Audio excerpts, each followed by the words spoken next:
Hi, Bill Howatt, mental health COVID-19. Today I'm going to have a conversation around relationships. Now, my father was a bartender for 50 years and he eventually retired. And when he came home, my mom kind of scratched her head one day and said, "Oh, my heavens, having him around the house all the time, I'm not sure what I'm going to do." Now, tongue in cheek, that is happening now for lots of couples. Now, what's happening is that they perhaps aren't used to being around each other all the time. You might like each other, you might even love each other. However, the stress of being confined in the same spot might bring up some imperfections or hyper focus some extra stress points. I was reading an article yesterday after COVID 19. The divorce rate in China is starting to go on the increase incrementally. They're seeing that all these couples that came together, there was after February 24th, there was a drastic increase in filings of people looking to separate.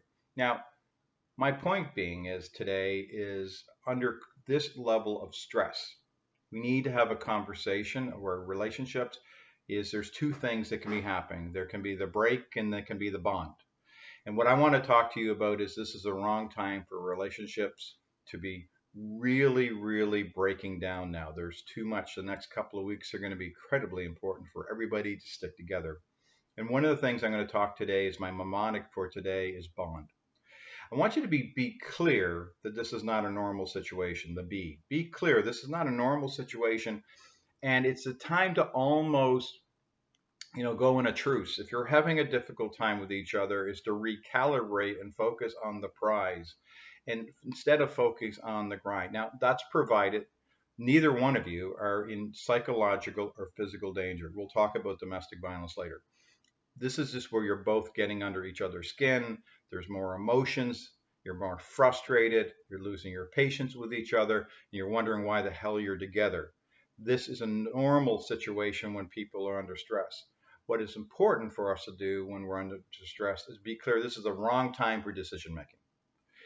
My point is if your relationship is strained and you're not sure you two want to be together, this is the wrong time to make that decision. It's time to come together and bond together and help each other get through this situation. Once this crisis is removed and your emotions are back down, you sit down and have a heart to heart conversation and start to make some decisions. And that's one of the things I want to start with is be clear, wrong time to be starting to forecast in your head because wherever our brain starts thinking about, whatever we focus on will expand. So if you keep focusing on the negative emotions, that'll continue to create friction. Now, as long as safety is not an issue, there's choice and preference right now. And it's important that we're aware that our emotions can be involved. Oh, the O is open your heart right now and focus on the process of supporting each other to get through this. Two people with their resources combined right now with the unemployment issues and the financial issues and all the uncertainty and all the different stress, it's time to focus. Children could be involved, family members may need your support. You only have so many brain units, so focus your brain units on the process of being coming together for a common purpose to work together. Now, in relationships, there's two elements. One is love, and one is like. You can love someone and not like them. Many times, what I find in relationships, why people break down, is not love is something can be you can have that's there, powerful. However, if you don't like and enjoy the person you're with, or find it hard talking, or values aren't aligned and things, it can create friction.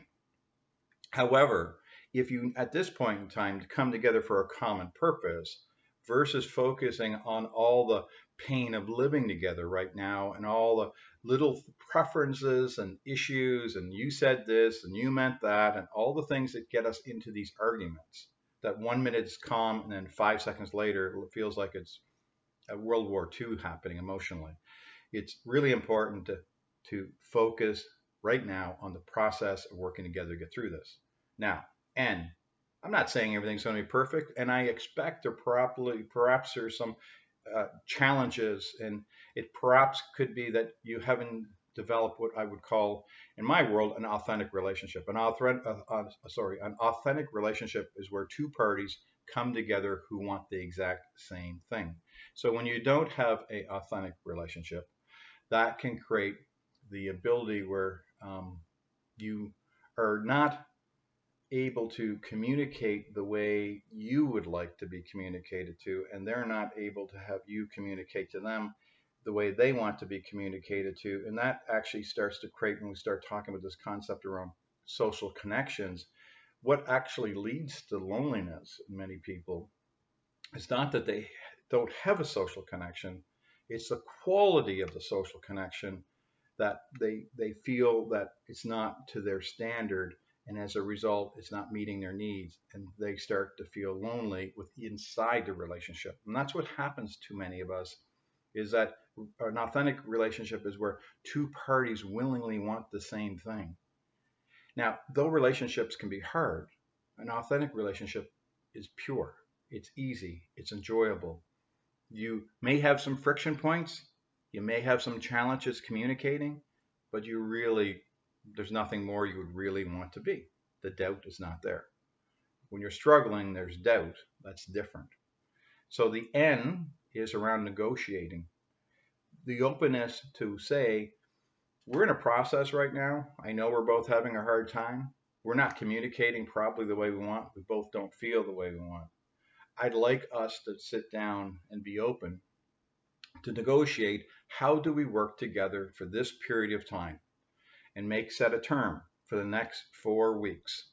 How will we work together and suspend any decisions and any relationship strain for 4 weeks? How do we work together? And if both parties agree that the next 4 weeks is bigger, because we're talking about life and death, and we're talking about things that are really serious right now. Not that a relationship is not serious, but it can wait for 4 weeks as long as you're both psychologically and physically safe. It's where we're putting our priorities, because emotions are powerful. And I don't want people making decisions about their lives in an emotionally charged state. Now, the D. The D is define your get along plan. Define your get along plan. Now, there's 3 things you'll do in your get along plan. You'll start with one each. What's one thing you agree that you'll stop, that you know that's annoying the other person? What's one thing you'll agree to do that you know the other person wants? And it's one thing that you'll agree to do that you know the other person benefits from. And it's called stop, start, maintain. And if you do that, once you can get one each, you might want to do 2, no more than 3, 2 or 3 at the most of these things, to make sure that can help you create the framework for you to build enough of a bond that you're not going to be making decisions about wanting to get divorced or separate. And it may actually, if you're having some conflict, may help you ameliorate some of your stress and conflict. And this is not meant to be relationship counseling. This is not meant to be therapy. This is meant to be Bill sitting in his apartment by himself, thinking and hearing from people that lots of folks that are together are struggling and in some tension. And all I want to do is point out that this is the wrong time for us to be making big life-changing decisions. We're in the middle of a pandemic. It's time for us to focus on our bond, get through the process, and once you have calm, both of you can make better decisions in that state than now. I hope this makes some sense to you. It's coming from a good place. It's coming from a place that's seen people, and I've saw patients for over 30 years. And I know what I'm saying it might sound easy, and I'm not trying to be the talking head. I'm just trying to provide some perspective for you to consider in these challenging times, so that your couples can actually not be focused on breaking, could be focusing on bonding, get through these difficult waters. And at the other end, you never know, you may actually really, really like and love each other once you get through this process. All right, enough for today. Wishing you all the best. Remember, diligence, washing hands. The thing is starting up. I know it's like hurry up and wait. We still have some ways ahead of us. It's going to be another 2, 3, 4 weeks. Day by day, one day at a time, we'll get there. Hi, Bill Howatt here. Hopefully you're finding these videos of some value. If you'd like to share these, on the lower right of your video, there's a icon you can click. You can send it through your social media feeds. Join the Conference Board of Canada social media feed so we can keep you up to date. And if you have ideas or suggestions, please leave your comments so we can consider them. If you have things that you'd like us to speak to or talk to, I certainly will try to do all I can to help out. So with that, have a wonderful day.